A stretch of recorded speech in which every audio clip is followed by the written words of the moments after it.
vamos a ir comenzando con la charla de esta tarde, con el seminario que teníamos preparado para este curso, para enterrar, ¿no? De alguna forma poner el lazo a lo que ha sido el semestre, ¿no? Estudiando pues cómo funciona, ¿no? el diseño narrativo y las narrativas en el entorno de los videojuegos. Los que habéis venido esta mañana al Game Lab, pues ya sabéis un poco, ya hemos empezado a introducir, ¿no? Algunas de las cuestiones que seguro que ahora vamos a retomar y vamos a seguir. A los que os incorporéis ahora, os vuelvo a presentar a Anton Planels, él es profesor de diseño de videojuegos y diseño narrativo, ¿no? En el Tecnocampus, que es un centro adscrito a la Universidad Pompeu Fabra, en Barcelona. Y bueno, en realidad no hacen falta presentaciones demasiado rígidas, ¿no? Porque ya hemos estudiado, ¿no? En clase un poco cuáles eran sus propuestas.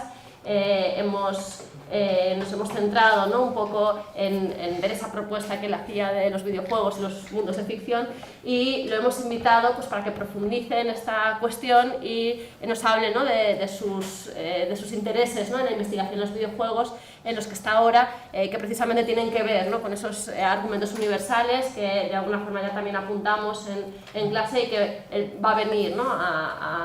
O esperamos, ¿no? que nos cuente un poquito más de esto.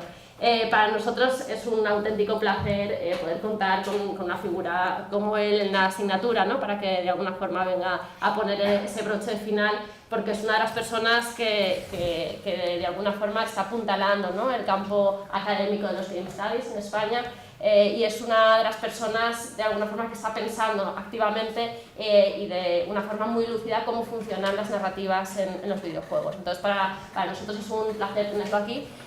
Y escuchar, ¿no? tus propuestas y las ideas que vienes a compartir con nosotros, que de forma muy generosa pues, ha prestado a venir aquí a estar todo el día y a compartir con nosotros pues, todo lo que está trabajando ahora. Así que gracias, Anton, por venir. Y nada. Vale, muchas gracias. Bueno, haré de pie, creo. Me voy a sentar yo. Sí. Sí. ¿Me oís bien al fondo? ¿Sí? Vale, ese tono de voz bien, ¿no? Vale. Bueno, pues, en primer lugar, muchas gracias por la invitación. Yo vengo a hablaros, no os hablaré de mundos ludoficcionales, que imagino que es la parte que más conocéis del libro, sino de un elemento que va más allá del mundo ludoficcional, que es el argumento, ¿vale? No los argumentos tradicionales, las tramas narrativas que entendemos cuando diseñamos una aventura, sino los argumentos universales. Ahora entraré un poco en esta cuestión. Bueno, he preparado la típica presentación, bueno, un par de cuestiones sobre la presentación. La primera es que yo soy el autor de la presentación, pero bueno, hay partes que son de otros profesores, entonces, de Alfredo González Barros y de Rubén Sánchez Trigos, que siempre me parece bien decir pues, que hay aportaciones de otra gente. Y por otro lado veréis que es muy academicista, soy muy estructuralista en el sentido de que veréis que no es tan guay como la de Víctor de esta mañana, que Víctor tiene más cosa estética, yo soy un poco más seriote en la parte estética, ¿vale? Pero más allá de eso creo que se entenderá todo bastante bien. Bueno, la primera es la típica diapositiva de presentación, que como Marta bien ha dicho, aquí os he puesto básicamente todo lo que hago a nivel académico, introducción al diseño de juegos, que es el diseño de juegos con juegos no digitales, lo que hacemos es toda la parte de juegos de mesa, juegos de rol, ¿vale? El primer curso, narrativa y luego pues todas esas cuestiones más academicistas. Como sabéis, imagino, pues yo publiqué ese libro, que es un poco el libro que ha venido a definir la ludoficción a nivel desde la perspectiva de mundos. Una cosa curiosa es que Víctor y yo leímos la tesis el mismo año, es decir, que realmente nunca conocimos el trabajo del uno del otro, lo cual no deja de ser curioso que haya estas concomitancias, estas relaciones, ¿no? Entre un texto y el otro. Junto a esto, yo ahora mismo colaboro con THQ Nordic en un juego que estamos desarrollando en Barcelona, que es un remake de un juego del estudio, y bueno, estoy la parte de diseño narrativo y la parte de guionaje, ¿vale? Diálogos, personajes, fichas, tramas, y justo en este punto de aplicar la teoría de la universidad al mundo profesional es donde surge en parte esta idea de el mito y el arquetipo, ¿vale? ¿Qué entendemos por mito, qué entendemos por arquetipo? ¿Vale? Voy a ir como siendo muy básico en esto. El mito es a priori una historia sagrada. El mito no podemos nunca olvidar que parte de un principio religioso. El mito es una historia sagrada que genera una cosmogonía, genera un origen mítico, un origen sobrenatural, ¿de acuerdo?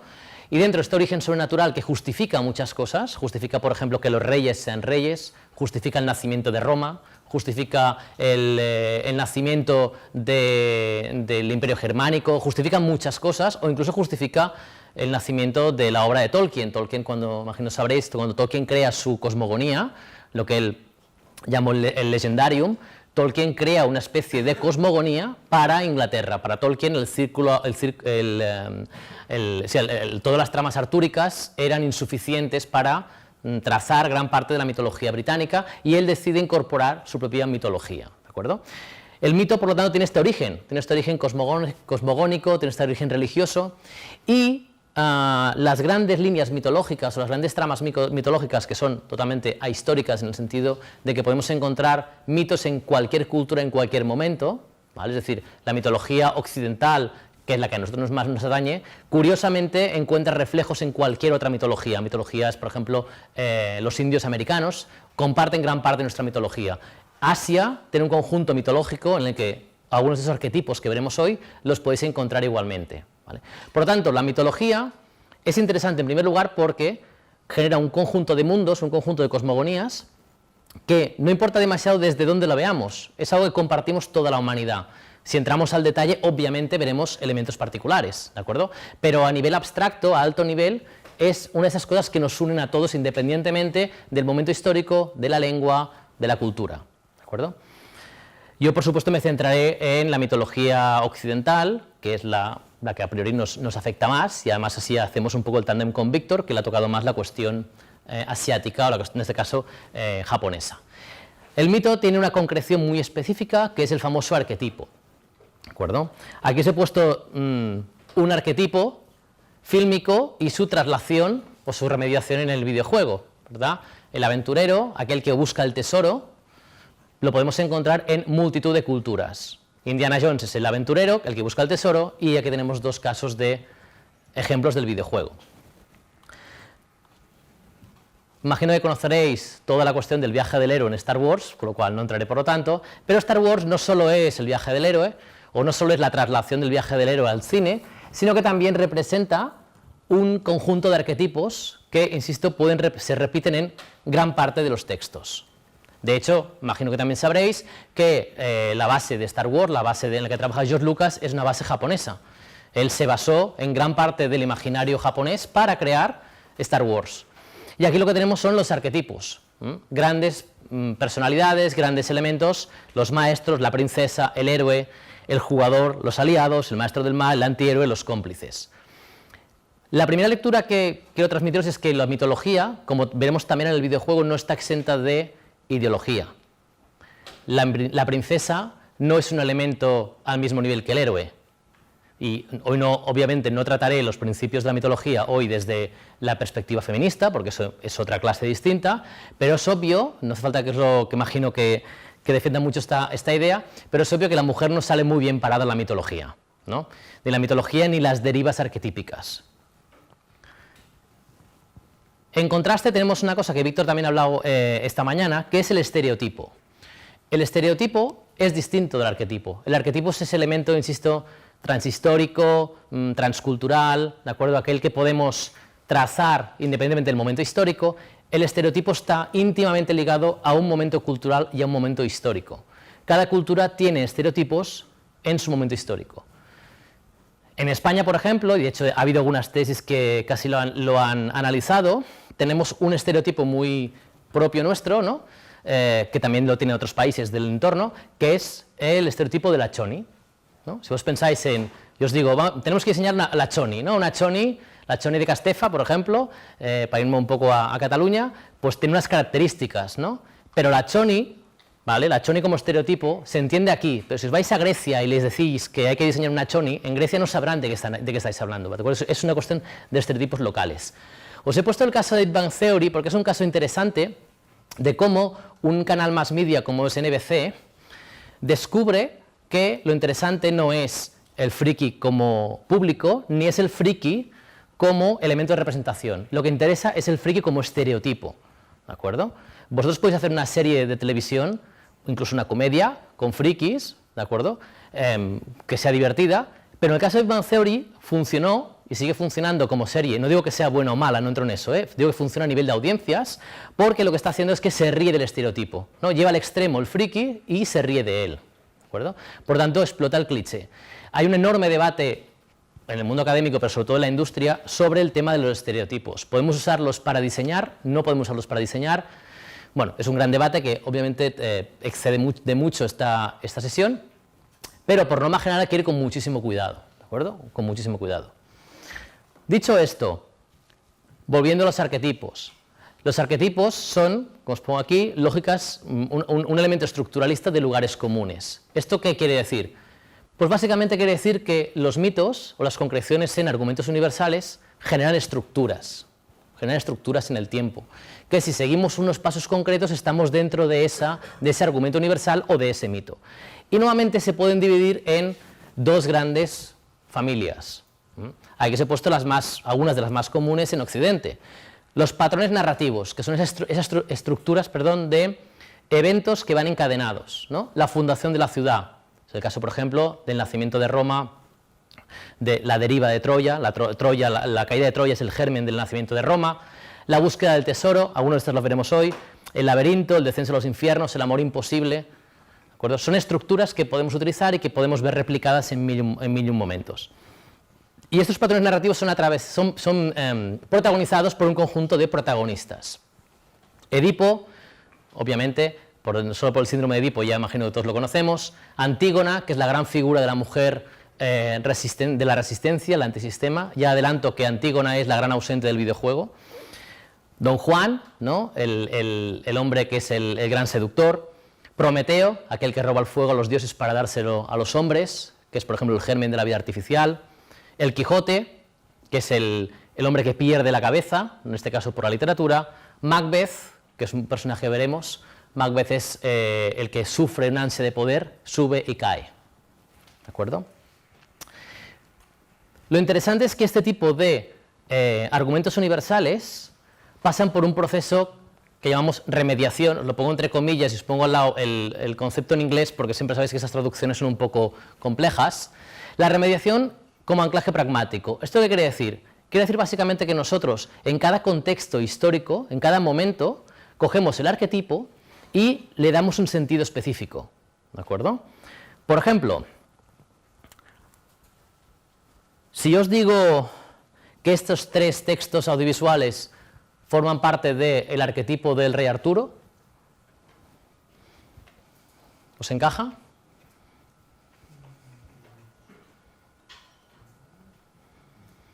Tenemos un rey, además es el rey mendigo que llaman, ¿no? Igual que Conan, por ejemplo, esos reyes que persiguen su reino, que tiene su séquito, ¿de acuerdo? Y que es la imagen de la virtud.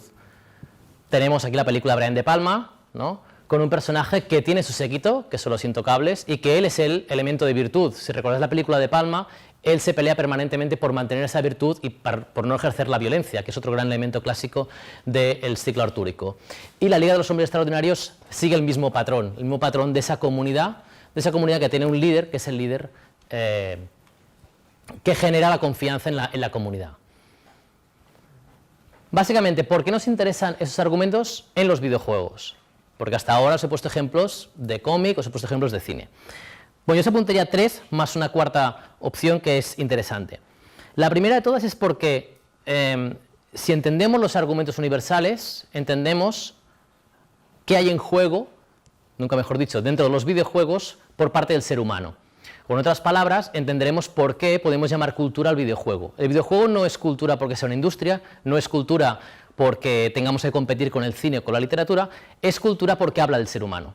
Es ese elemento clave. Si el videojuego no habla de nada, el videojuego no es cultura, pero no el videojuego, sino la literatura, el cine. La cultura tiene que hablar de algo, porque forma parte del contexto social y cohesiona el contexto o lo destruye, en función obviamente de qué esté hablando. Pero es que además el videojuego, en ese argumento, no solo habla desde el punto de vista del argumento clásico literario, sino que el juego en sí mismo también es un argumento universal. Hay un artículo, por ejemplo, de Oliver Pérez que es muy bueno, en el que él lo que detecta es que todos los videojuegos tienen una base, un argumento ludológico, un argumento de juego que puede trazarse en la antigüedad. Y él hace una especie de taxonomía y todos los juegos se basan en o cazar, o sembrar, o recoger. Si pensáis en los FPS es cazar, si pensáis en los 4X es cazar, es sembrar, es recoger, es mejorar, las carreras, todo ya estaba recogido en la antigüedad como argumentos ludológicos, lo que pasa es que lo hemos sofisticado, ¿de acuerdo? Por tanto, lo primero es, para entender bien el videojuego, hay que entender los argumentos. En segundo lugar, la cuestión creativa. La visión ficcionalista es importante. ¿Qué quiero decir con visión ficcionalista? Los videojuegos se diseñan desde muchas perspectivas. Yo puedo hacer un videojuego bonito, y esta es una perspectiva totalmente artística, esteticista. Pero un videojuego bonito sin un contenido es un videojuego bonito, punto. Journey funciona porque es un juego bonito, pero sobre todo Journey funciona porque nos está diciendo algo. Cuando jugamos a Journey sentimos algo, y no solo por la estética, que obviamente ayuda mucho, sino porque hay un contenido implícito. ¿Qué pasa cuando diseñamos desde únicamente las mecánicas? Que nos olvidamos del elemento ficcional. Y esto lo pongo porque muchas veces cuando creamos juegos pensamos mucho en las mecánicas y casi nunca pensamos en la parte ficcional. Me diréis, bueno, depende del juego. Sí, obviamente, no es lo mismo si vais a hacer un juego, un Bejeweled o un Candy Crush, en el que todo es abstracto, esto no opera. Yo estoy hablando obviamente de juegos de contenido narrativo, ¿vale? En el que tenéis que pensar las mecánicas, pero esas mecánicas siempre tienen que ir referenciadas. O en otras palabras, crear mecánicas de cero sin tener en cuenta la ficción no sirve para nada. ¿Qué nos dan los argumentos? Nos dan herramientas para crear desde la ficción. En lugar de buscar unas mecánicas y luego meterles encima una capa de ficción, no, vamos a intentar hacer un videojuego de la búsqueda del tesoro. ¿Qué tiene este argumento? Esto, esto y esto. Vamos a ver cómo esto lo trasladamos en mecánicas. La tercera, la cuestión de la legitimación. Esto es una cuestión un poquito más densa, pero con la que voy a ir muy rápido. Toda legitimación, y ahora me refiero a un autor que es Terry Eagleton, en un libro que se llama Cultura, que es un libro, por cierto, muy interesante, él establece una dicotomía. Él dice, toda cultura pasa necesariamente por una relación asimétrica y normalmente conflictiva, que es lo que él llama la civilización, que son las condiciones materiales de producción, obviamente Eagleton tiene una tradición marxista, y por otro lado la cultura simbólica. Esto básicamente quiere decir que toda civilización puede querer crear videojuegos estupendos que si no tenéis el dinero para hacerlo, la parte material, no podéis hacer videojuegos, ¿de acuerdo? Por lo tanto, la relación tiene que estar siempre allí, necesariamente. Ese equilibrio, que antes cuando estábamos en el debate, algunos me preguntabais la cuestión esta de, bueno, pero yo trabajo en una empresa, ¿no? Si tengo una idea, ¿hasta qué punto? Bueno, hay que lidiar con eso. Hay que lidiar con eso. Si los videojuegos lidian con eso desde los argumentos, podrán crear mejores juegos. Lo que pasa es que obviamente siempre tenemos que lidiar entendiendo que esto existe. O en otras palabras, yo puedo tener una idea fantástica para un videojuego, pero no puedo creerme que solo por tener la idea y por lo tanto estar en el nivel de cultura, la parte simbólica, no puedo, puedo ignorar la parte material. Esto no va así, ¿vale? Un gran ejemplo de eso es Hollywood. Hollywood es un entramado cinematográfico brutal, con obras muy estereotipadas, pero de vez en cuando conseguimos, ¿verdad?, meter algún tipo de nueva creación asumiendo esa realidad. Bueno, y os he puesto además una cita que a mí me parecía muy interesante del texto del profesor Rodríguez sobre el contexto en el que esto sucede, que es muy importante, que es la mitificación de los propios instrumentos de desmitificación. El videojuego se ha adjudicado a sí mismo un carácter mítico en un contexto, ¿de acuerdo?, en el que se estaba desmitificando.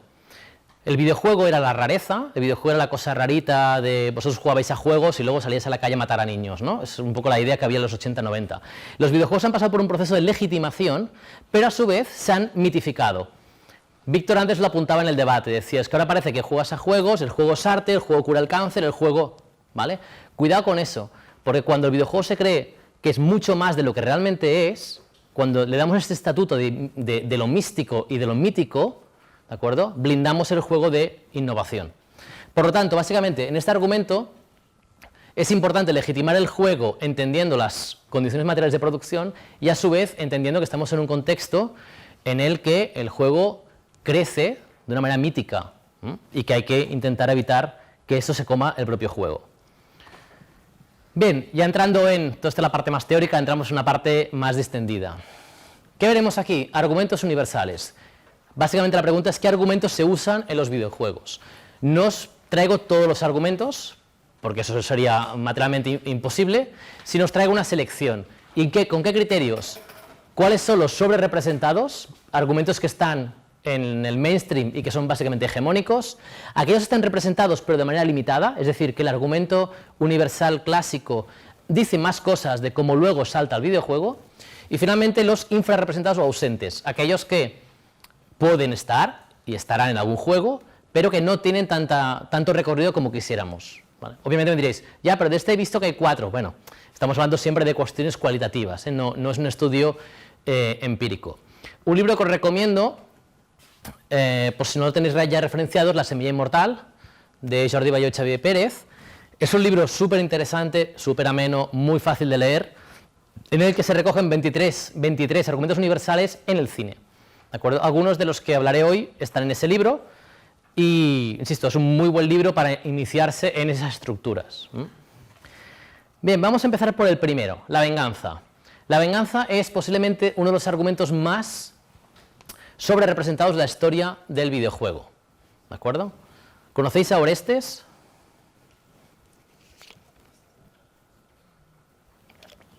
Por el silencio entiendo que no, ¿no? Vale. Orestes, para generalizarlo mucho, Orestes tiene un padre que es Agamenón, ¿de acuerdo? Orestes, en un momento en que no está en la ciudad, ¿de acuerdo? Y cuando Agamenón vuelve a la ciudad, que es Micenas, resulta que la madre de Orestes, Clitemnestra, mata a su padre. Mata a su padre y lo mata con su amante, en función de la versión Egisto, en función de la versión. Total, que Orestes tiene que huir de la ciudad porque la madre ha matado al padre, muy griego todo, y obviamente él está amenazado. Él se irá al exilio y al cabo de un tiempo volverá, ¿de acuerdo? Y junto con su hermana Electra acabarán matando a Clitemnestra y al amante, que es Egisto. Hasta ahí, bueno, la venganza, ¿no? Tú has matado a mi padre, yo te mato a ti. A partir de ahí lo que pasa es que Orestes tiene remordimientos y escapará, huirá de los dioses quieren castigar a Orestes porque matar a la familia es un gran delito, y llega un momento en que hay un gran juicio en la Acrópolis de Atenas, liderado en este caso el juicio por Atenea, y finalmente se le perdona la vida a Orestes. Si os fijáis, todo el relato que os he puesto de Orestes, que es muy trágico, parte de varias premisas. La premisa es el daño recibido, la premisa es la legitimidad, ¿de acuerdo?, por devolver ese daño, que es el principio básico de la venganza, y luego la parte final de la venganza, que es la redención.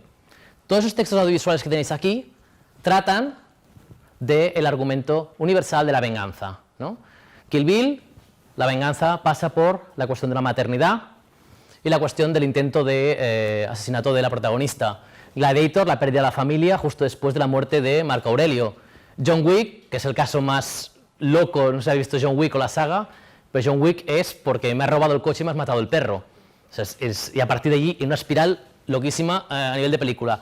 Y Taken es el secuestro de la hija de Liam Neeson y cómo eso desencadena una violencia, ¿de acuerdo? Una violencia que se personaliza en venganza. ¿Cómo lo tenemos en el videojuego? Bueno, el videojuego ha cogido esa trama, la gran trama de la venganza, como un elemento central, un elemento iniciático de la aventura. ¿Por qué? Bueno, es muy sencillo. Si yo al principio del juego directamente ya pongo a mi héroe al límite, el héroe ha sufrido tanto que doy rienda suelta a la acción, doy rienda suelta a la matanza. La venganza es muy económica como argumento universal porque justifica la permanente acción y violencia en un videojuego. De ahí no es de extrañar que Shadows of Mordor lo tenga, Rise por la pérdida del principio, Watch Dogs por la familia, Murdered por el asesinato propio del protagonista, Dishonored por la muerte de la emperatriz, Asura's Wrath, God of War, ¿de acuerdo? Lo interesante de estas estructuras de venganza se personalizan, o aquí os pongo un ejemplo para que veamos en detalle, con un videojuego que es Max Payne, ¿de acuerdo? Max Payne, si recordáis, estoy hablando del primero, si recordáis cómo empieza el juego, Max Payne empieza con una cinemática, bueno, no es cinemática realmente, sino que es una composición como si fuera un cómic. Max Payne es un hombre feliz, un policía feliz, todo es luz, todo es color, tiene una hija, perdón, tiene una niña y tiene una mujer. El primer nivel de Max Payne es volvéis a casa, ¿no? Volvéis a casa y lo que os encontráis es a vuestra mujer y a vuestro hijo asesinados. Y a partir de ahí, festival de la violencia, ¿no? A partir de ahí se acaba el American Way of Life, el American Dream, y empieza una espiral de mundo noir totalmente, en el que todo está legitimado. Lo interesante es cómo diseñamos estos juegos. Obviamente Max Payne se mataron en el nombre y la bromita, ¿no?, de Maximum Pain, ¿vale? Pero Max Payne lo que provoca es que todo el juego va de matar, matar, matar. Los juegos de venganza consisten en acciones necesarias de matanza, no hay otra opción, no hay otra opción. Obviamente podemos meter a día de hoy sobre todo crafting, historias de estas, pero el motor de acción de los juegos es una espiral de violencia en el que nos sentimos cómodos, porque nuestro héroe lo que quiere es vengarse, ¿de acuerdo? El motivo está plenamente justificado. El bullet time, que es el elemento esteticista, una cuestión, nota a pie de página, el bullet time de Max Payne es anterior a Matrix, cosa que mucha gente cree que es al revés, ¿no? Primero fue el de Max Payne. Y una cuestión que a mí me hace mucha gracia del juego es que en el juego no podemos curarnos, lo que podemos es coger analgésicos para reducir ese dolor que siempre está allí. Es una traslación muy interesante a nivel de ficción. Este hombre que ha perdido la familia y que está en modo destructor no puede curar, no puede evitar, no puede eliminar ese dolor, solo puede aminorarlo, ¿de acuerdo? Es un juego interesante, desde esa perspectiva, es un juego muy cerrado, no hay casi exteriores, siempre está nevando fuera, son bajos fondos, nos remite al cine negro americano, es bajos fondos con prostitutas, vagabundos, chulos, mafiosos. Pero curiosamente, Max Payne no tiene redención. La trama de Orestes, la gran parte final de Orestes es la redención. ¿Por qué? Porque los argumentos universales parten de una acción legitimada, pero hay cosas que el argumento nunca admitirá. No admitirá nunca matar a la familia. Por lo tanto, aunque sea por venganza, tú tienes que pagar un precio. Los videojuegos, en cambio, ¿qué hacen? Trasladan esa espiral de violencia, pero cuando acabamos el juego no hay redención, estamos contentos. Si recordáis, Max Payne básicamente es una matanza, luego subo a un edificio, voy matando todo Cristo, incluidos policías, pobre gente, y cuando acaba el juego es como, ya está, soy la hostia, punto. Y a partir de ahí vendrá el segundo juego. Hay algunas excepciones, aquí os he puesto algunas de ellas.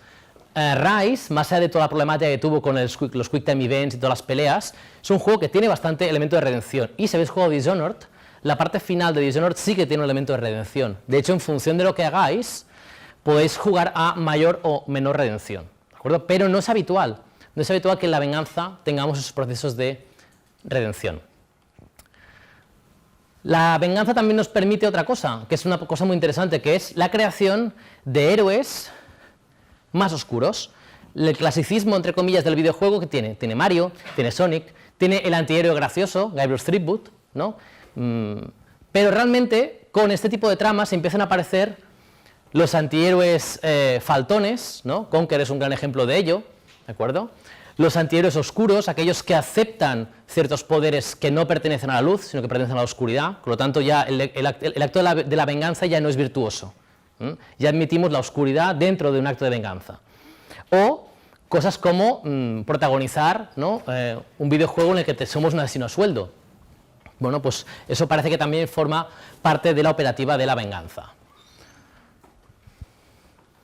El intruso benefactor es el segundo gran argumento del videojuego. ¿Qué tenemos en el intruso benefactor? El intruso benefactor es la figura mesiánica, ¿de acuerdo? Es esa figura que viene a arreglar un problema. Hay una comunidad que está en crisis y necesariamente tiene que venir alguien, que normalmente es alguien de fuera de la comunidad, a arreglarlo. El gran ejemplo que tenemos en el canon occidental es, por supuesto, Jesucristo.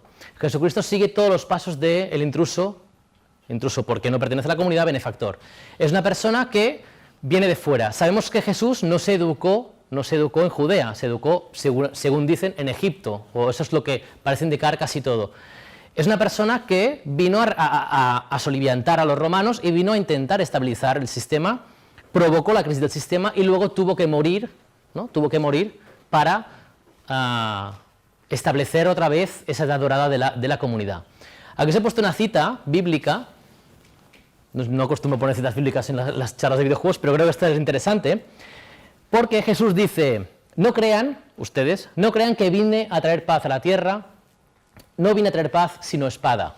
Esto es una cita importante porque incluso Ratzinger, por ejemplo, tuvo que salir y justificar un poco la cita, porque había mucha gente que estaba como un poco escandalizada por esta cita. Porque he venido a poner en conflicto al hombre contra su padre.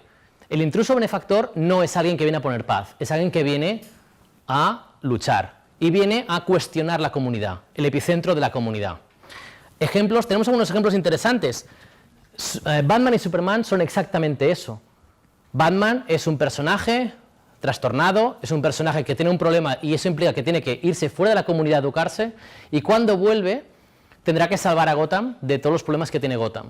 ¿De acuerdo? Y luego tendrá una parte de redención, una parte de sacrificio. ¿Sigo siendo Batman o dejo de ser Batman para ser Bruce Wayne? ¿Vale? Ese desdoblamiento. ¿Qué pasa con Superman? Es exactamente lo mismo. Es una persona que viene de fuera del planeta, viene a la Tierra a salvar la Tierra y después necesita entender qué sacrificio va a hacer. ¿Va a seguir siendo Superman y renunciará a ser un ser humano, al amor, o no? Tenemos ejemplos cínicos. La posmodernidad nos ha traído magníficas cuestiones como los héroes que juegan a ser intruso benefactor pero ya pasados de vueltas, el caso de Watchmen, toda una agrupación de gente que ya decidieron no ser benefactores, ya no necesita la comunidad eso o estamos cansados de serlo. Y un ejemplo que a mí particularmente me gusta mucho, que es Hasta que llegó su hora.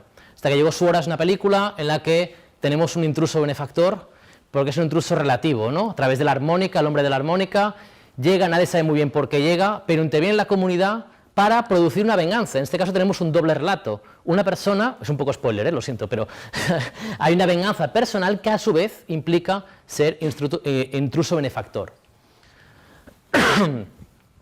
¿Qué es lo que pasa con los videojuegos? Bueno, en primer lugar, tenemos una edad de oro que la comunidad recuerda y esa edad de oro se ha perdido, ¿vale? En los Far Cry teníamos fiestas y algarabía y de repente tenemos a gente armada que nos la está liando. En Dishonored es aún más claro. En Dishonored, aquí no se ve muy bien, pero tenéis un territorio en crisis, un territorio con un montón de enfermedades y en función de lo que hacéis en el videojuego podéis curar, restaurar la comunidad o no. Por lo tanto, lo primero que sucede es que la comunidad estuvo en edad dorada, está en crisis ahora y lo que tenemos que intentar hacer es restaurar esa comunidad como protagonistas. Por supuesto, y entramos ya de pleno en el rol, tenemos la famosa profecía. La profecía nos garantiza que el héroe tendrá su papel sí o sí. Es el caso de Skyrim, es el caso de Dragon Age, por ejemplo, en el que el héroe ha sido enviado, ¿de acuerdo? El héroe ha sido enviado para solventar la problemática. Y en muchas ocasiones, y eso también es importante tenerlo en cuenta, el héroe pertenece a una comunidad oprimida. ¿Por qué? Bueno, porque si el héroe fuera la clase militante, si el héroe fuera quien controla el poder, no tendría sentido la restauración de la situación. Siempre hay alguien más poderoso que el héroe que oprime la comunidad y él, como líder de esa comunidad oprimida, deberá erigirse como líder. Tenéis varios ejemplos que os he puesto. Y finalmente tenemos el sacrificio del héroe. El héroe tendrá que sacrificarse. Eso no quiere decir que el héroe tenga que morir, pero el héroe tendrá que sacrificar alguna parcela de su representación. Puede ser que no puede vivir en la comunidad. Si pensáis, por ejemplo, luego lo veremos, pero si pensáis en Ethan de Centauros del Desierto, Ethan es una persona que viene a arreglar un problema en la comunidad, es un retorno al hogar, pero Ethan no cruza el umbral, ¿no? Todos hemos visto la película. Ethan no cruza el umbral, Ethan no puede volver a la comunidad, ¿vale? Es un sacrificio que él tiene que hacer. Aquí lo tenéis, por ejemplo, con el tema de Bioshock Infinite, el final, el sacrificio, el bautismo, volvemos otra vez a elementos cristianos, el bautismo como elemento del sacrificio final. Mass Effect, si recordáis el muy polémico final de Mass Effect, hay la idea de la inteligencia artificial y el niño, ¿no? La inocencia, la solución como inocencia. Kratos, otro personaje que se inmola en múltiples ocasiones para intentar restaurar la comunidad. Y en este contexto aparece de vez en cuando no es profetizado, el héroe accidental, que es un héroe que, por cierto, el cine de acción de los 80 explotó muy bien, como es el caso de John McClane, que es posiblemente la figura más interesante, pero el propio Indiana Jones, que no es este tipo de de arqueotipo, sino que sería Búsqueda del Tesoro, también se encuentra. Pues tenemos videojuegos en los que tenemos a personajes que estaban en el sitio equivocado en el momento equivocado, ¿no? El caso de, por ejemplo, Half-Life. Pero vamos, tenemos casos de este tipo. Si tenemos por un lado el intruso benefactor, ahora vamos al otro extremo, que es el intruso destructor. El intruso destructor es también un intruso, no pertenece a la comunidad, pero en lugar de volver a la comunidad para sanarla, para restaurarla, lo que viene es a desestabilizar una comunidad. Esa comunidad que va a desestabilizar es una comunidad que está bien, aunque tiene problemas internos, como toda comunidad.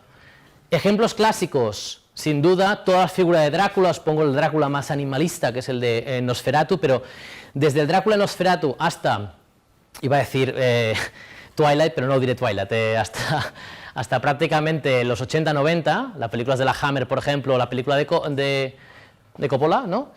Tenemos un tipo de Drácula que es exactamente eso. Si recordáis el texto de Bram Stoker, Drácula es un personaje que va a Gran Bretaña, se traslada en barco, y lo primero que sucede cuando él llega al puerto es que empieza una especie de peste. Es exactamente eso, es el intruso que entra en un contexto más o menos estable para destruir el contexto desde dentro, y la comunidad tendrá que reaccionar ante eso. Obviamente aquí tenemos grandes ejemplos de la historia del cine que responden a otras grandes cuestiones que imagino que conoceréis, pero sabemos perfectamente que la era atómica, ¿no? El boom de la era atómica produjo pesadillas como Tiburón, Hormigas gigantes, películas en las que los animales han sufrido mutaciones y esos animales que pertenecen a nuestro mundo se rebelan contra nuestro mundo precisamente por esa acción humana que es la parte nuclear. Y a la parte nuclear se le opone el que viene de fuera, el alien, la guerra de los mundos o el alien literalmente que entra en Nostromo para destruir la comunidad. ¿De acuerdo? Estos son ejemplos clásicos. ¿Cuál es el ejemplo de intruso destructor moderno más popular?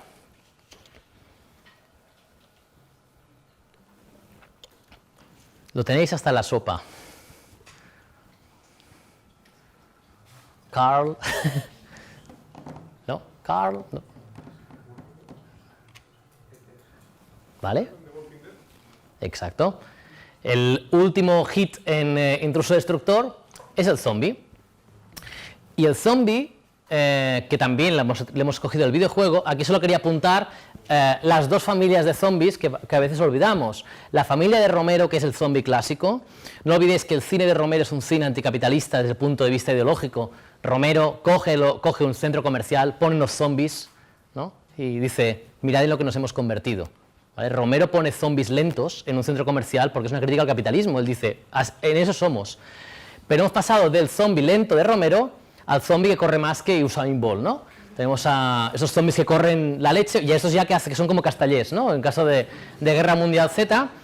Os he puesto este plano porque este plano es particularmente interesante para entender. Este plano, si recordáis, es el plano que protege Jerusalén, ¿no? De la invasión de los zombies. Es como qué curioso que usamos el muro que divide las comunidades religiosas en este caso, y le introducimos el elemento del zombie. Bueno, el zombie es otro intruso destructor, que tiene una tradición fílmica en paralelo.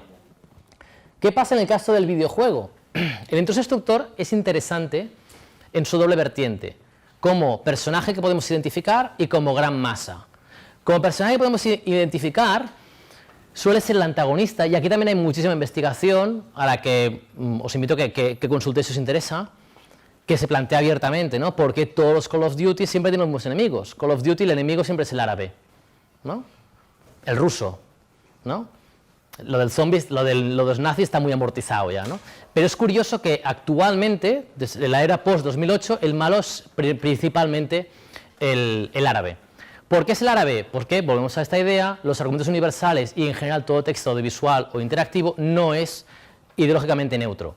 ¿Se puede ser apolítico? No lo sé, pero lo que tengo muy claro es que no se puede ser no ideológico. Y por lo tanto, cuando el antagonista resulta que es alguien que está en la periferia del Imperio Americano, por algo será, ¿no? Puede ser un Noriega de turno, puede ser un árabe, pero siempre serán en la periferia del imperio cultural, ¿de acuerdo? Y por otro lado tenemos la cuestión colectiva. Los zombies, los monstruos masivos, son desde un punto de vista del videojuego un elemento muy económico de producción.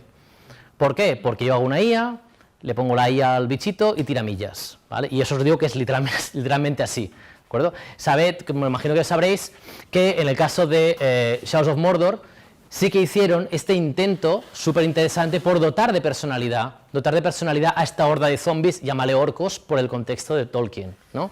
En lugar de tener zombies locos, en el Shadows of Mordor intentaron hacer una narrativa sistémica que llaman, por la cual, si yo lucho contra un enemigo y huyo, luego cuando vuelva a luchar contra él se acordará del último encuentro, ¿no? O si yo le ataco con fuego y él huye, cuando vuelva tendrá miedo al fuego, ¿de acuerdo? Por lo tanto, ese es un intento de personalizar la horda, personalizar esa especie de zombies, que en este caso son orcos, con algún tipo de personalidad más allá de la global.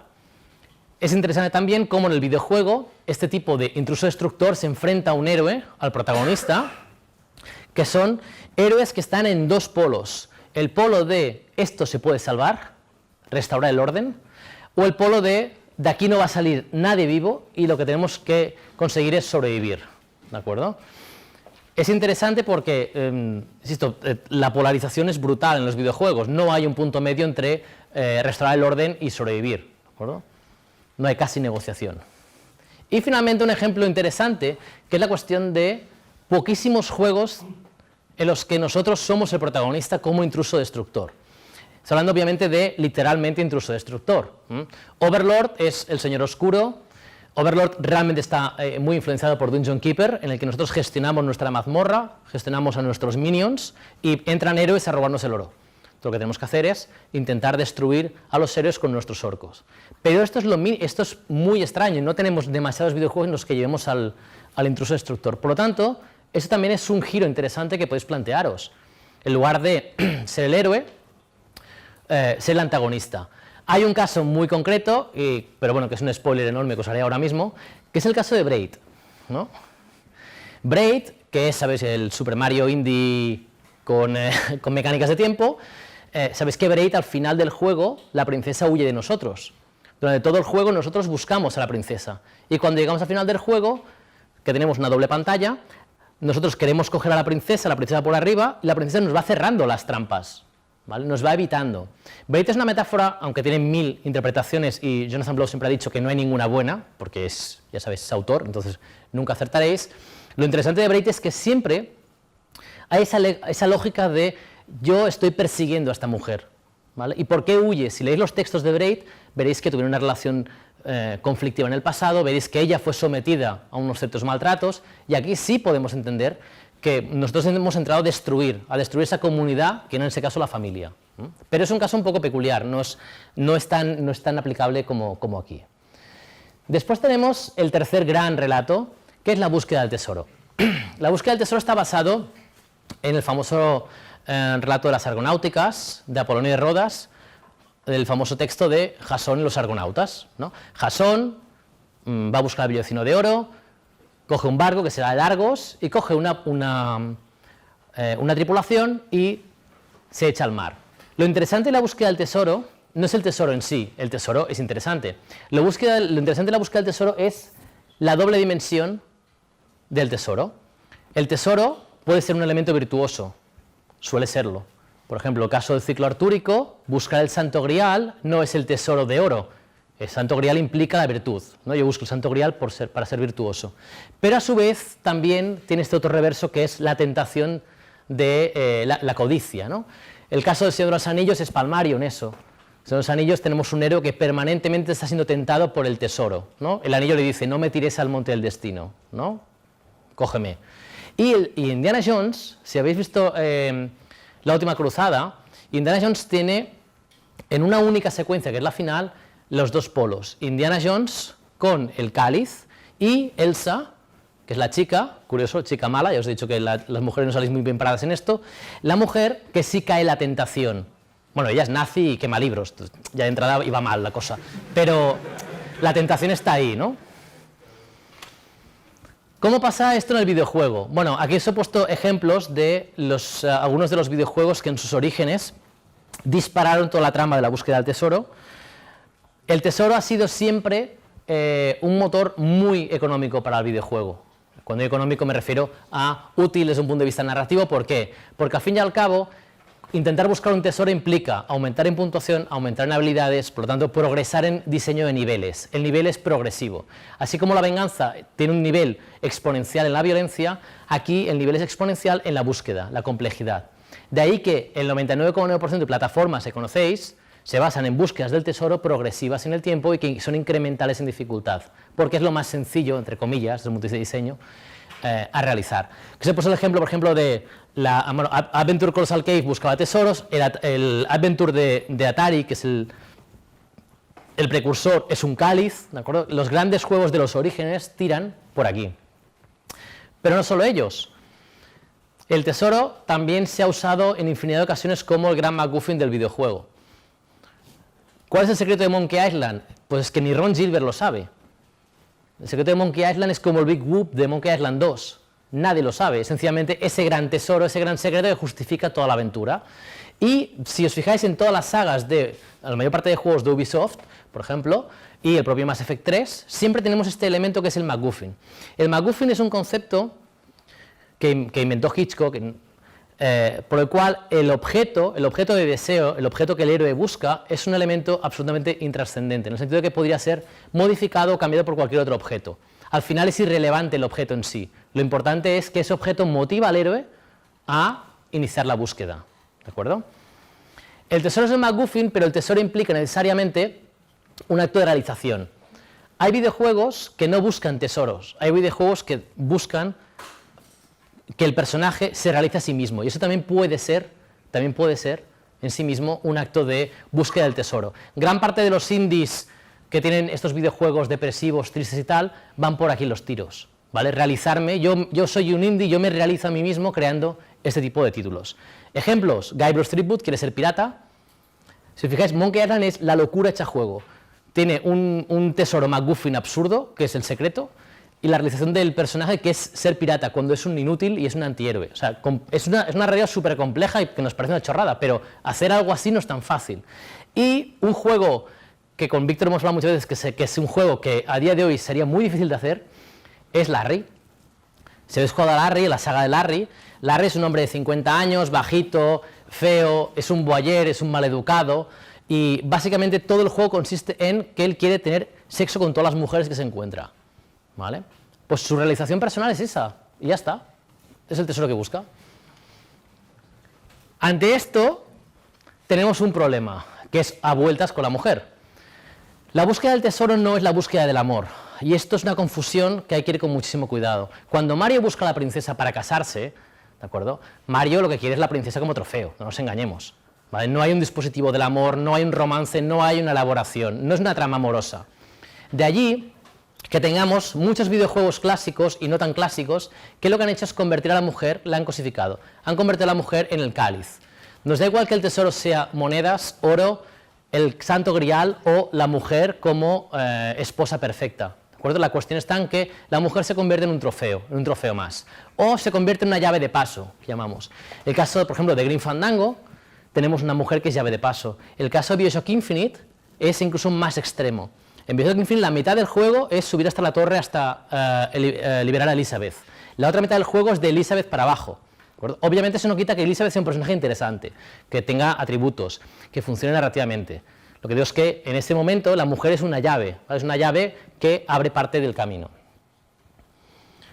El mapa, toda búsqueda del tesoro implica necesariamente un mapa incompleto, y gran parte del juego consiste en encontrar los trozos del mapa. Los juegos clásicos de aventura gráfica de los 90 lo tenían, ¿no? Monkey Island 2, por ejemplo, lo tiene, pero muchos juegos tienen mapa, ya sea un mapa literal o un mapa supuesto. El caso, por ejemplo, de Uncharted, la mitad de Uncharted es buscar el mapa, que tienes que ir a un sitio, buscar con los cañones, no sé qué, bueno, pues es buscar el mapa incompleto. Y el mapa nos lleva a sitios gracias a el Argos. El Argos, que para Jason y los Argonautas era el barco, Argos era el barco, es una extensión del héroe. Y esto es una cuestión que está súper poco estudiada y que realmente merecería un análisis en profundidad, porque resulta que tú luego pones un tráiler de Star Wars en la Star Wars Convention y pones un plano del halcón milenario y la gente salta como loca. Y la convención de Star Trek les pones la Enterprise y la gente salta como loca. De hecho, la última temporada de Star Trek aparece la Enterprise y le dedican 10 segundos con la música, ¿no? Y Abrams también lo hace con las películas. Es una extensión del héroe. El DeLorean es un protagonista de la película. El DeLorean tiene un peso enorme en Regreso al Futuro. Pues esta extensión de los héroes, que dota de personalidad a la nave, también la tenemos en el videojuego. Se ha puesto el caso de Monkey Island 2, pero posiblemente el caso más famoso sea por ejemplo la Normandy de Mass Effect, hasta el punto de que Eve, que es la inteligencia artificial de la nave, acaba siendo personalizada en una mujer. Tiene voz, tiene autonomía, tiene carácter. Al principio era una nave, pero de ahí le sacan un personaje como extensión del héroe. Otra trama interesante, en este caso ya empezamos a tramas poco explotadas, el retorno al hogar. Retorno al hogar, conocida por la Odisea. Ulises, sabéis que estuvo en la guerra de Troya, y cuando acaba la guerra de Troya vuelve a su casa, pasa todas las aventuras, y cuando vuelve a casa, su hijo, Telémaco, ha cambiado, su mujer ha cambiado y él ha cambiado. Esa es la gran trama del retorno al hogar. Lo interesante del retorno al hogar es la aventura de vuelta, por un lado, y por otro, cómo el héroe ha cambiado. Obviamente, esta trama famosa del retorno al hogar se ha filtrado en el cine en ciertas construcciones a partir de la guerra de Vietnam, ¿no? Rambo es un buen ejemplo de eso, ¿no? El soldado que vuelve a casa y él no reconoce su pueblo ni se reconoce a sí mismo. En televisión, Homeland es muy interesante porque Homeland es qué hubiera pasado si Rambo hubiera vuelto después de la caída de las torres y después de haber sido prisionero de Al-Qaeda durante unos años, ¿no? Pues que habría vuelto pues, un poco perjudicado. Y también tenemos el caso, como te apuntaba antes, de Ethan, de Centauros del Desierto, personaje que retorna al hogar para salvar el hogar, pero nunca puede entrar por el umbral, nunca puede cruzar ese umbral porque ya no pertenece a ese mundo.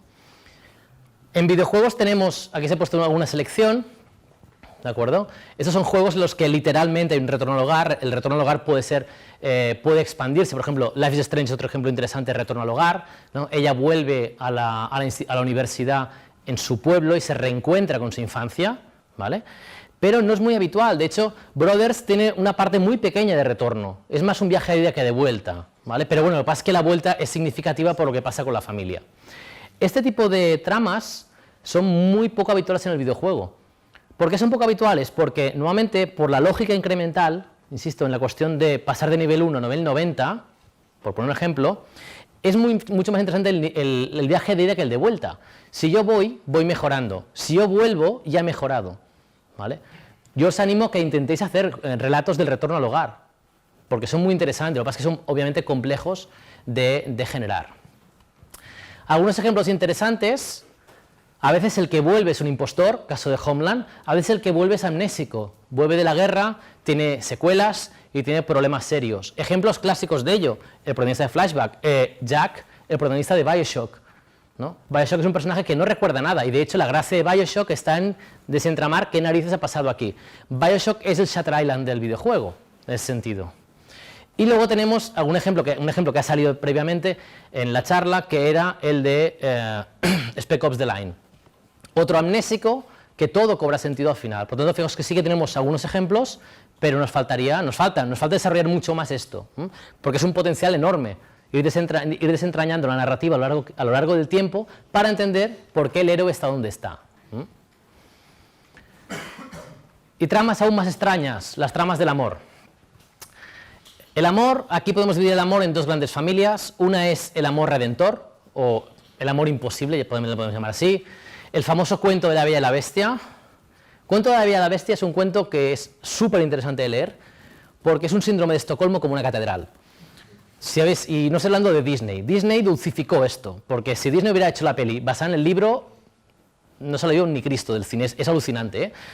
Es un maltrato psicológico, un asedio a una mujer para que se enamore de una bestia. Lo interesante de los amores imposibles están en esa imposibilidad física, supuesta, pero interna, en la pareja. La Bella y la Bestia no pueden estar enamorados, no pueden tener una relación carnal, no la pueden tener, hasta que hay un acto de redención, que es el beso. El famoso beso en el que él se convierte en príncipe, y ahí sí que ya, cuando hemos sublimado toda esa problemática, ya podemos juntar a la pareja. Caso paradigmático de la Bella y la Bestia tenemos a King Kong.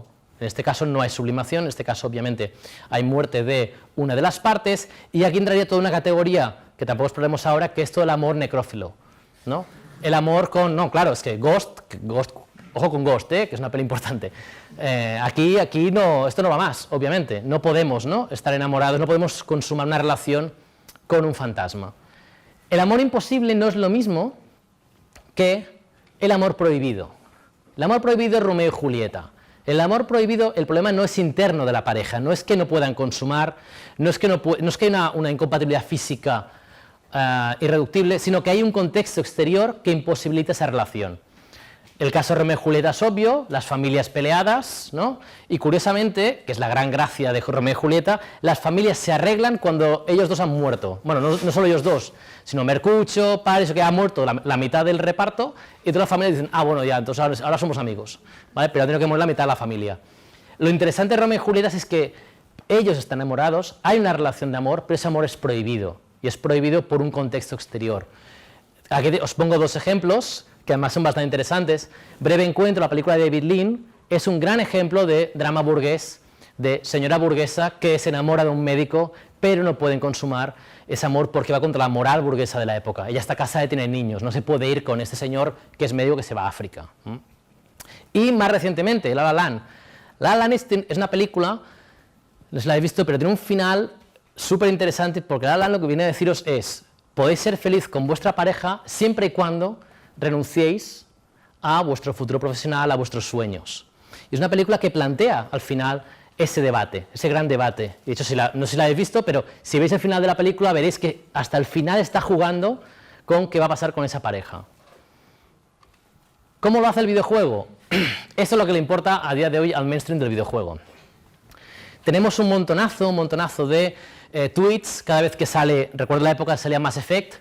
Pero entonces, ¿con quién te puedes ir a la cama? ¿Pero puede haber relaciones lésbicas o no? ¿Y puedo tener relación con un alien o no? El videojuego está demasiado obsesionado muchas veces con reducir la trama amorosa a la cuestión sexual. El sexo obviamente es un motor importante, pero fijaos que la cuestión previa de La Bella y la Bestia, la cuestión de Romeo y Julieta, va más allá del sexo, ¿vale? Queremos trazar otros elementos mucho más importantes que superen la mera relación de los sujetos y también de la customización de los sujetos. De hecho, Víctor tiene un artículo que os recomiendo en el Catalan Journal en el que trata la cuestión de la customización de los personajes, del concepto de romance en todo eso. Ahí es un tema muy polémico, pero es verdad que no tenemos demasiados videojuegos de amor. Hay una línea muy interesante de videojuegos que es el amor vinculado a la pareja inexistente, ¿de acuerdo? Aquí os he puesto dos casos de excepciones, de juegos que han usado el amor como elemento muy puntual, pero un juego que a mí sí me parece potente en eso es Gone Home. Gone Home es un walking simulator en el que lo que se traza es un amor prohibido. Vais jugando al juego, vais descubriendo las pistas y a medida que vais empatizando con los personajes descubrís por qué se ha ido, ¿no? Por qué se ha ido la chica y qué hizo que se fuera esa chica. Y ahí sí que realmente es la historia de un fracaso amoroso, la historia de una prohibición. Caso distinto es la pérdida de un ser querido. La pérdida de un ser querido es un tipo de amor, un tipo de relato amoroso que curiosamente en el videojuego sí hemos encontrado y tenemos ejemplos bastante potentes. A veces son más clásicos, pero quería remitirme a estos dos de aquí. ¿Conocéis Papo y yo? ¿No? Papo y yo es un juego súper interesante. Papo y yo es de un diseñador latinoamericano en el que, bueno, básicamente tenéis a un chico que se llama Kiko, que vive en una favela y que tiene un amigo que es un monstruo. Kiko pasará aventuras con este monstruo. Este monstruo tiene este monstruo pasa de ti casi todo el juego y tiene una cierta debilidad por las ranas. Le gusta comer ranas y chupar ranas. Y cada vez que se come una rana, se convierte en un ser súper violento. Y va a por ti y te pega, ¿vale? Salvo que encuentres una especie de limones, que si le das el limón se calma, ¿vale? Esa es la mecánica, Fijaos que la mecánica es esa. Si jugáis al juego, es un juego de puzzles, de ir superando pantallas, bueno, es más un juego de plataformas. Este juego trata de un problema que tuvo el autor, un problema muy serio, que quiso trasladar en este contexto, que es, él de pequeño sufría en sus carnes y su familia el hecho de tener un padre alcohólico, ¿vale? El padre del diseñador era alcohólico. Y él lo que traza en el juego es esa idea de monstruo, que es un monstruo cariñoso cuando está tranquilo, pero cuando bebe se convierte en un monstruo absolutamente desquiciado. Y él traslada eso en el videojuego. La parte final del videojuego trata sobre cómo él tuvo que romper con su padre, abandonar la relación de paternofilia con su padre, porque era o mi relación paterno-filial o mi vida, ¿de acuerdo? No os diré cómo acaba, yo creo que es un juego que vale la pena al menos verlo al final o jugarlo. Pero es muy interesante porque es un juego que reflexiona sobre eso, ¿eh? Es una reflexión personal sobre lo que es abandonar a tu padre, porque sabes que si no abandonas a tu padre te matará, ¿vale? Entonces es un juego potente. Edith Finch es exactamente lo mismo, es un juego que ya conocemos todos, por lo cual no me pararé mucho en ello, pero Edith Finch es súper interesante como gran colección de relatos de pérdida del ser querido y cómo cada uno ha ido perdiendo esa relación familiar en diferentes momentos y diferentes mecánicas. Life is Strange. Tenemos uno de los momentos estelares del videojuego, uno de los momentos valientes. Antes criticábamos la falta de valentía del videojuego en el debate. Bueno, Life is Strange hace una cosa que es muy valiente, que es plantear un caso de eutanasia, y eso no es habitual, ni mucho menos. De hecho, en una charla que dio el diseñador de Life is Strange, que por cierto uno de ellos es español, él dijo que esta escena, ellos como en diseño lo tenían muy claro, la querían meter, pero tuvieron un debate interno en el estudio muy fuerte, porque aquí, si tú metes esta escena, tienes que dejar que el jugador activamente active la eutanasia, y decidieron hacerlo, ¿vale? Por lo tanto, hay casos, en este caso por ejemplo, la relación amorosa de dejar ir a un ser querido, en que el videojuego sí ha hecho cosas muy interesantes, pero vamos, la ha hecho Life is Strange, es decir, que es un juego que está prácticamente en el mainstream, aunque sea de estética más o menos indie. El ansia de poder, esta es otra de las grandes y fascinantes tramas arquetípicas. El ansia de poder es Macbeth. El ansia de poder, sin entrar mucho en el relato de Shakespeare, es aquel hombre que por una profecía, ¿vale? Ese hombre, os encontráis a 3 brujas por la calle, os dice una cosa y os la creéis. Mal. Este hombre se encontró unas brujas y le dijeron, tú vas a ser rey de Escocia. Y dijo, bueno, Macbeth tiene una mujer que es Lady Macbeth, que por supuesto es una mujer mala, ¿vale? Seguimos en esa línea de las malas mujeres, que le dice, oye, pues ya que unas brujas te han dicho que mates al rey de Escocia, igual hazlo. Mata al rey de Escocia, llega a ser rey de Escocia, pero entonces Macbeth tiene un enorme problema, que es el problema del ansia de poder. Cuando yo he llegado a la cúspide del poder, entonces empiezo a pensar que todos los que están a mi alrededor quieren usurparme el poder. Y aquí es donde viene una gran paradoja del ansia de poder, que es, normalmente el que llega a tener a ese nivel de poder es una persona que ha tenido mucha suerte, pero a su vez tiene mucho miedo de perderla, ¿de acuerdo? A partir de ese momento, ¿qué pasará? Macbeth, por supuesto, tendrá mucho remordimiento, su mujer también, y acabará perdiendo, acabará muriendo, acabará siendo derrocado. Grandes ejemplos de ello, por supuesto, todo el cine de gángsters, el famoso Scarface, por ejemplo, la película en la que aparece el Zeppelin, ¿no? Él mira por la ventana y ve el Zeppelin que dice "The wall is yours". Esa es la profecía de Macbeth para el protagonista de Scarface, ¿eh? El mundo será tuyo. O la famosa la famosa serie de House of Cards. House of Cards es una serie de ansia de poder, una serie de Macbeth, hasta el punto de romper la cuarta pared, la ruptura metaléptica del personaje mirando a cámara. Eso es brutal, ¿no? Está engañando a una persona y para un momento y mira al espectador y le dice: yo controlo tanto que puedo romper la cuarta pared y os diré cómo voy a conseguir el poder, ¿no? Es alucinante. El ansia de poder en el videojuego, por si no había quedado claro qué saga podría ser, se ha visto reflejada, por supuesto, en juegos de gángsters y, por supuesto, en juegos de poder urbano. No diré mucho más porque es interesante esa idea de auge y caída. Sí. Con respecto a la pregunta, a la ansia de poder, ¿podrían entrar allí los juegos de estrategia habitualmente? Como por ejemplo Civilization, Age of Empires, normalmente suele basarse en la acumulación de poder y el control, la supremacía sobre... Sí, lo que pasa es que el ansia de poder necesariamente tiene que tener una subida y una caída. La ansia de poder implica que tú subes por medios poco honestos, de hecho le llaman el auge del traidor, tú subes por medios poco honestos y al final acabas cayendo por tu propia codicia. Entonces, si eso pasara, pues sí. Un ejemplo de Señor de los Anillos, por ejemplo, clásico también, es Denethor. Si recordáis el Señor de los Anillos, Denethor, el senescal de Gondor, es una persona que ostenta el poder, es una persona que nunca sale de Minas Tirith y es una persona que está obsesionada por el poder hasta que lo pierde. Bien, los últimos que tenemos son el pacto con el demonio, el caso de el mito fáustico, el famoso Fausto, el personaje que estaba sediento de conocimiento y llega a un pacto con el demonio. Y ese pacto con el demonio le traerá más de un quebradero de cabeza. ¿Cómo hemos trasladado en el videojuego esta trama arquetípica? Bueno, la hemos hecho muy formal, excesivamente formal. Y aquí viene toda la historia del diseño ético. El mito fáustico es diseño ético. Desde Fable, que si lo hago bien, gano una estética, y si lo hago mal, o de reverso tenebroso, lo hago de esta manera, hasta partes más mecánicas, como es el caso de Knights of the Old Republic o los juegos de Star Wars, en el que empiezo en un sentido neutral, pero puedo ser Sith o puedo ser Jedi. ¿Vale? El videojuego ha traducido el mito fáustico en un elemento muy cuantitativo, pero sigue faltándole la parte más narrativa, la parte más ficcional. Que tú pongas un indicador aquí está muy bien a nivel mecánico, pero ¿eso qué quiere decir a nivel de ficción? ¿Qué quiere decir a nivel de tramas? Pues nos falta un desarrollo de ese tipo de argumento universal. Y el ser desdoblado es otro gran argumento universal. Narciso se mira en el espejo hasta que se cae y se ahoga. Si hablo de Narciso, esto puede ser Instagram perfectamente, ¿vale? Pero básicamente la sociedad narcisista va de eso, ¿no? De nos miramos tanto en el espejo que al final nos caemos. Bueno, y algunos se caen de verdad haciendo selfies, ¿no? Esta gente que se cae de los precipicios. ¿Qué es el ser desdoblado? El ser desdoblado es ese personaje que por un motivo determinado o indeterminado sufre de una doble condición.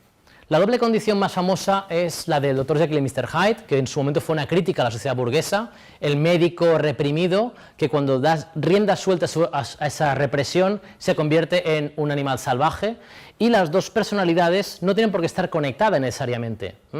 Otro caso fantástico es Cisne Negro. Si Cisne Negro es un personaje que tiene un elemento desdoblado, y en este caso Aronofsky, ¿de qué nos habla? Nos habla de la presión capitalista, nos habla de esta idea de estoy tan obsesionado con mi trabajo que al final me escindo en dos, ¿vale? Y esa escisión provoca un conflicto.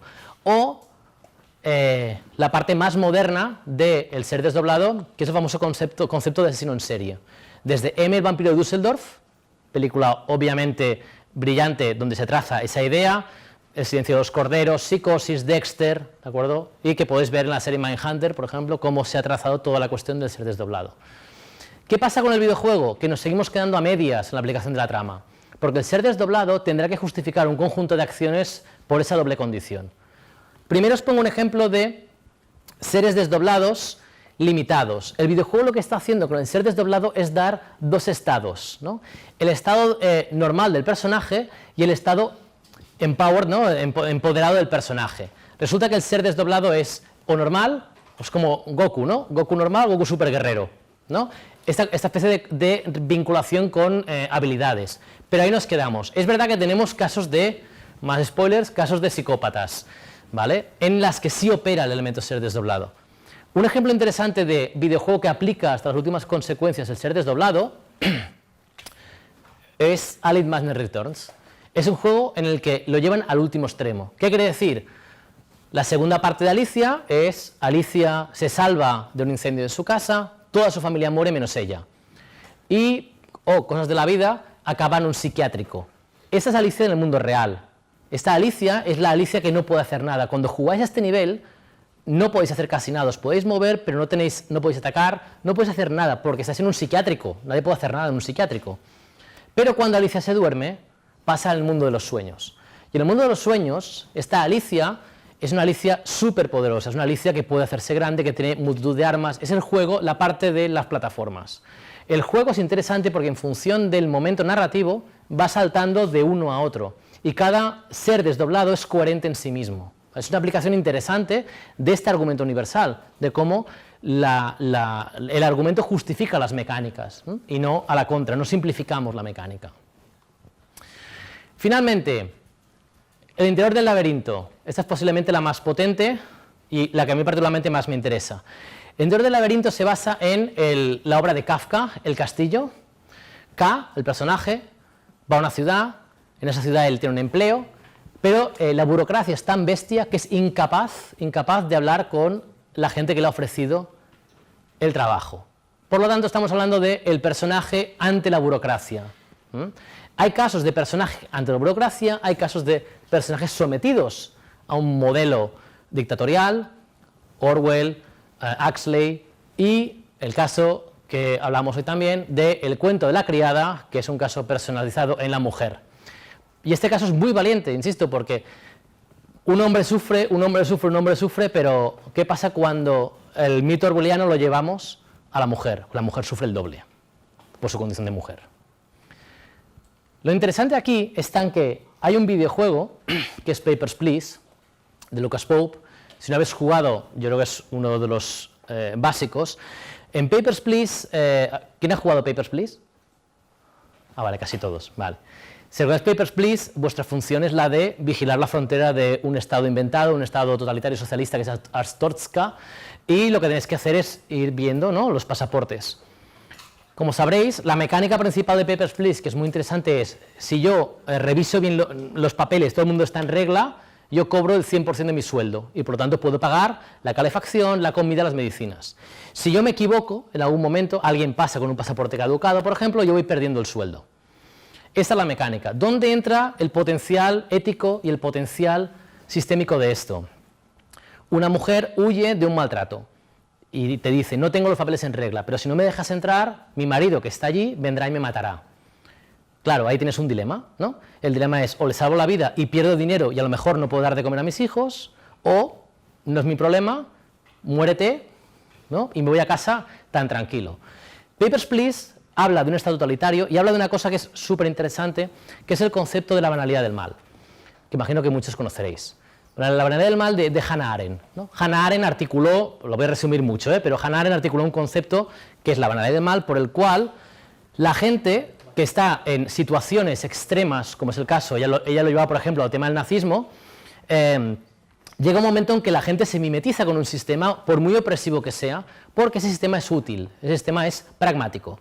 El caso de los juicios de Israel, pues Hannah Arendt se dio cuenta de que el hombre que estaba, por ejemplo, vigilando Auschwitz, ese hombre estaba muy tranquilo en el juicio y le preguntaban cosas, ¿y usted cómo llevaba a los judíos? ¿Y usted, cuando los judíos los iban a matar, por dónde los llevaba? ¿Y en qué puerta abría?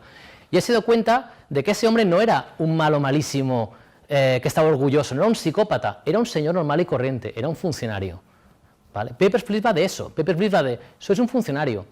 Y si hay alguien que no se puede morir, si hay alguien que se puede morir, pero vosotros perdéis el sueldo, pues que se muera. Se normaliza. Es un juego súper interesante porque normaliza estar en el laberinto y formar parte del laberinto. Un juego contrario a eso, This War of Mine. Víctor antes lo ha citado. En This War of Mine no formamos parte del sistema. En This War of Mine somos una víctima del sistema. Estamos en el asedio de Sarajevo, queremos huir, somos parte de la población civil y la cuestión está en sobrevivir. Y aquí también hay mucha cuestión dramática. Pero, insisto, es un argumento en el laberinto súper potente y súper interesante. Tenemos un conjunto de héroes, que es lo que Hausmann habla de los héroes primitivos, que participan de este laberinto. ¿Vale? Estos también son héroes arquetípicos. El pirata es aquel hombre que se cansa de trabajar en la Marina Británica y monta un barco con sus amigos o con gente y se dedican a atacar barcos. Y este señor es un antisistema. Robin Hood es el hombre que está en Sherwood y que contra el rey Juan, porque rey Juan explota a los pobres, decide organizarse y hacer un pillaje para favorecer a los pobres. La idea del hacker, idea romántica del hacker, es aquel que lucha contra las grandes corporaciones que intentan oprimirnos a través de los sistemas informáticos. Y un curioso sistema muy español, muy propio, que es los bandoleros. El bandolerismo trata de atacar a los nobles y atacar a la gente rica en la montaña, sobre todo en los pasos de montaña, para coger ese dinero y llevarlo a los pueblos. Estos son grandes héroes de la lucha en el laberinto. ¿Qué pasa con el tema, y con esto acabaremos, qué pasa con el tema del laberinto? Bueno, aquí os he puesto una cita de Byung-Chul Han, antes Víctor también lo ha citado. El videojuego está participando ahora mismo de un nuevo proceso de conversión de estos héroes. Estos héroes que hemos visto son muy clásicos, son arquetípicos, estoy hablando de los héroes en el laberinto. ¿Y por qué? Porque está cambiando el concepto de laberinto. Byung-Chul Han adopta la idea de la sociedad industrial represiva, no es una idea nueva de él, ya viene de Foucault y toda la teoría sobre las formas de represión de los sistemas capitalistas, y Byung-Chul Han lo que viene a decir es que en el sistema clásico podemos identificar al opresor y al oprimido. El señor de la fábrica oprime a los obreros se organizan contra el señor de la fábrica, ¿no? La polarización es muy clara. El problema es que el sujeto que está aplastado por ese establishment de repente se convierte en otra cosa. Y ahí es donde viene la idea neoliberal que explora Byung-Chul Han. ¿Qué nos dice Byung-Chul Han? Que el poder del sistema actual ya no es ser represor, el sistema es seductor, el sistema se ha perfeccionado. El capitalismo antes, si no ibas a trabajar, te pegaba. Ahora, ¿qué hace el capitalismo? El capitalismo te dice, no te voy a pegar, te voy a decir, ¿por qué no eres tú tu propio empleado y tu propio jefe? ¿Por qué no tienes una cuenta de LinkedIn y te vendes muy bien? ¿No? ¿Por qué no trabajas con entusiasmo, con alegría? Porque si haces cosas con entusiasmo y alegría, serás libre, ¿no? Y haces una charla TED y eres emprendedor, ¿no? Son conceptos que van ligados al neoliberalismo. Lo que nos viene a decir Byung-Chul Han aquí, por lo tanto, es que la dialéctica del amo y el esclavo, que es una dialéctica que estamos olvidando bastante, cada vez está menos valorada, cada vez tiene menos peso, ¿de acuerdo? Aquí os quería poner un ejemplo de una novela que es Ready Player One, con la película de Spielberg, para que nos fijemos un poco en lo primero que se dice en esta novela y lo que se dice en la película. Estamos en el año 2044 y, como el resto de la humanidad, Wade Watts prefiere 1000 veces el videojuego de Oasis al cada vez más sombrío mundo real. En otras palabras, me he cansado de luchar. Mola más jugar a videojuegos que asumir que el mundo real es un desastre. ¿De acuerdo? Eso sí, hasta ahí podríamos decir, vale, es un tío que se ha cansado de luchar, pero se asegura que esconde las diabólicas piezas de el juego, ¿no? Que esconde un rompecabezas que nos llevará a una fortuna incalculable. Ojo, que este tío no es que ya no luche porque esté cansado, es que este tío se quiere forrar. ¿Vale? Aquí estamos cambiando la dialéctica totalmente. Tendrá que competir contra miles de jugadores, ya no es un opresor y unos oprimidos. Todos luchamos contra todos, ¿no? Esta pelea permanente entre nosotros. Porque el objetivo es ganar. Y o ganas o pierdes. ¿Bien? Esto es interesante si lo vemos en palabras audiovisuales de Steven Spielberg.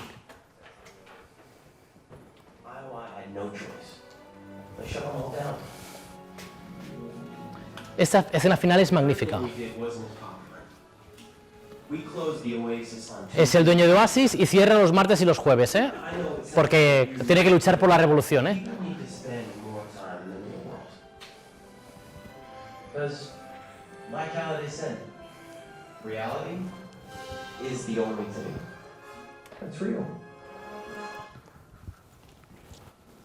Vale.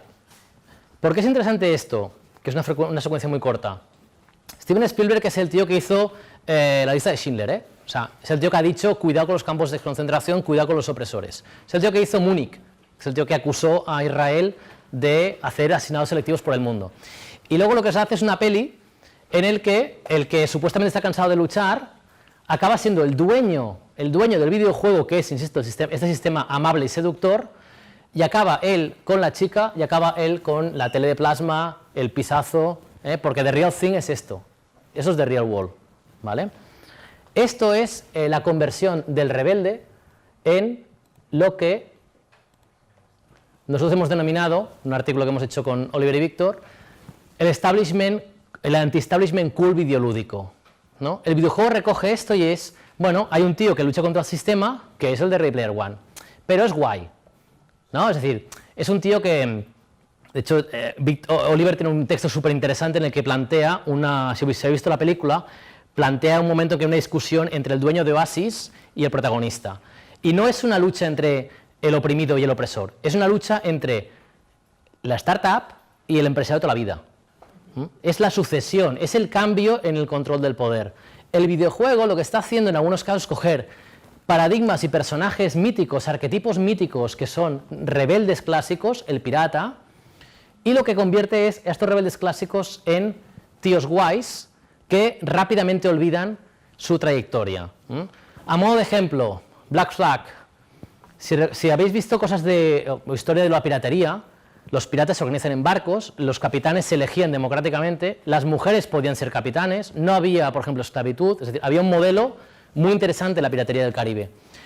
En el caso de Black Flag, la película empieza con él, que está con su mujer, y el primer diálogo que tienen es, uy, es que no tengo dinero. Bueno, pues me voy a hacer pirata. Y básicamente lo que tenemos a partir de allí es un tío que se mete a la piratería, mata a un asesino, y le roba la ropa y consigue un objeto para vendérselo a los templarios, que son los malos malísimos de la peli, pero en el juego. A partir de ese momento, el protagonista del juego, que, insisto, se ha metido en esto por pasta, se encuentra con Barba Negra, se encuentra con toda la gente que quiere montar Libertalia, el Estado liberal, bla, bla, bla. Él le parece guay, le parece bastante guay. Pero en la parte final en la que Libertalia está a punto de fracasar, ¿él qué hace? A mí esto ya no me interesa mucho, a mí me interesa la pasta.